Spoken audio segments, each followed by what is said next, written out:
ఈ కార్ రేసులో కేటీఆర్ ను అరెస్టు చేస్తారా? బీఆర్ఎస్ వర్గాల్లో నెలకొన్న టెన్షన్. కేటీఆర్ కు ఉచ్చు బిగుస్తుందా? అరెస్టు తప్పదా? కేటీఆర్ అరెస్ట్ అయితే పార్టీ పరిస్థితి ఏంటి? పార్టీని ఎవరు నడపాలి? కేటీఆర్ అరెస్ట్ అయితే గులాబీ బాస్ కేసీఆర్ జనంలోకి వస్తారా?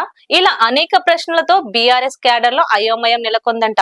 దిక్కుతోచక దిగులు పడుతున్న గులాబీ పార్టీ నాయకులు, కార్యకర్తలకు భరోసా ఇచ్చే రథసారథి ఎవరన్నదే చర్చ జరుగుతుందంట ఆ పార్టీలో.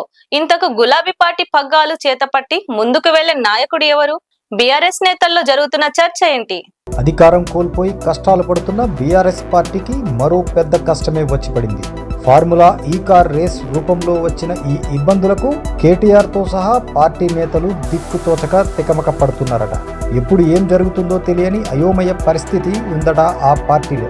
ఫార్ములా ఈ కార్ కేసు మాజీ మంత్రి కేటీఆర్ మెడకు చుట్టుకుంటే పరిస్థితి ఏంటి?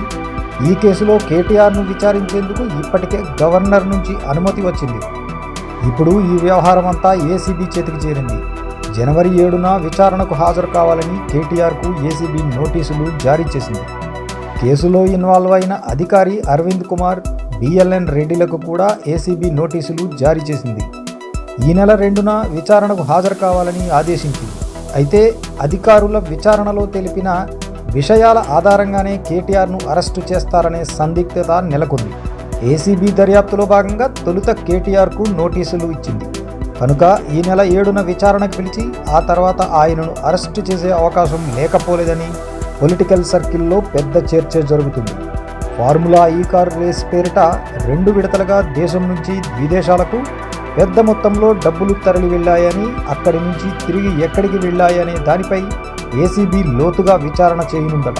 అలా విదేశాలకు వెళ్లిన డబ్బులకు సంబంధించి ఆర్బీఐ అనుమతి ఉందా లేదా అనే అంశాలపై సైతం కేటీఆర్ను విచారణ అడిగే అవకాశం ఉందట.